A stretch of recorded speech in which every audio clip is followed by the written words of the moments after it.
Hi, it's Dawn from MoveNovaScotia.com, and I'm here to tell you about August 2023's real estate report here from beautiful Nova Scotia.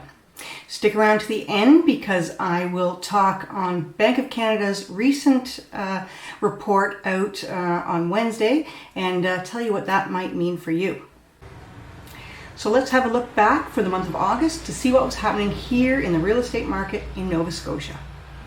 Now, because I cover Annapolis Valley, South Shore, and the Halifax region, I'll just be giving numbers for those areas, plus an overall view of what's happening for Nova Scotia as a whole. So the list to sale ratio for all of Nova Scotia for August was 99.2%. For Halifax, of course, it was 100%. And for Annapolis Valley and the South Shore, it was sitting around 98%. So once a property is priced properly, it will sell for that price pretty much. So the average number of showings for properties before they got an offer for Nova Scotia as a whole was between 8 and 11 showings. For Halifax-Dartmouth, it was between 10 and 14 showings. For Annapolis Valley, it was 7 to 10, 7 being the median, 10 being the average. And for the South Shore, it was 6 and 8. Now, when you're looking at days on market, the median number of days for Nova Scotia as a whole was 14 days. But when you look at the average, you are looking at 35 days that it takes a home to sell here in Nova Scotia currently. Now, for Halifax-Dartmouth, big range, median, there was 8 days for on the market, and on the average it was 29. So that's quite a range.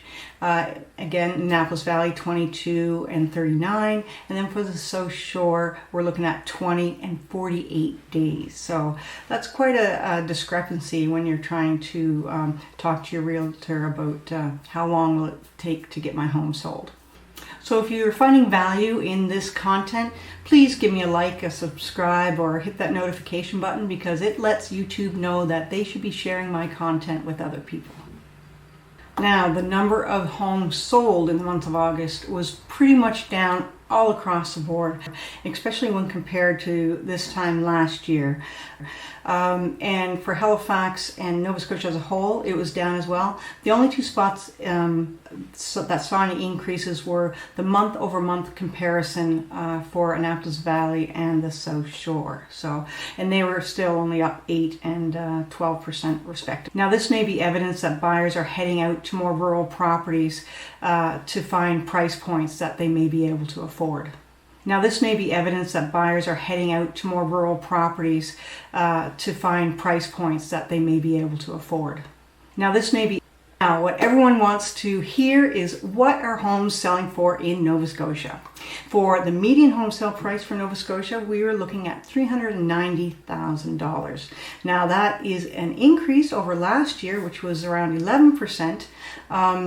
But down slightly 4% from July. Now, if you look at the average home sale price last year, that was sitting at $428, and that again was up year over year about 10%, but down slightly from July. Now, looking at Halifax, the August median home sale price was $525,950. Now that's up slightly 2% from July and up 23% from this time last year. Looking at the average home sale price, that was sitting at $538. Now that was an increase of 20% from last year, but down on average from July 8%. So looking at those two calculations really spells a different picture. For the Annapolis Valley, the home sale price, median home sale price, is sitting at $360,000. That is up 2% from July and up 20% from August of last year. The average home sale price is $350,000. Now that is up 12% on average from last year, but down 5.3% from July. For the South Shore, the median home sale price was $358. Now that's up 20% from August of last year and up approximately 10% from July. Now the average home sale price for the South Shore was sitting at $358,125. That's down 20% from last year and down 24.9% from last month. And again, South Shore, they have a lot of oceanfront properties, so that's going to skew those average numbers for sure. So in a nutshell, what this means for you is that with the higher home prices, the higher rental rates, the lower wages, this puts the home affordability index at an 84. That means that the household income is currently only 84% of what it needs to be in order to afford a home. Now looking ahead, since the Bank of Canada did not raise interest rates, there's going to be a narrow window that buyers are going to want to jump into in order to take advantage of the rates before they go any higher. Plus, you might see home sellers wanting to list right away and trying to get that tail end of those home price increases before the predicted home crash next year. Typically right now you're going to see a lot of price reductions as sellers want to get their homes sold before the snow flies.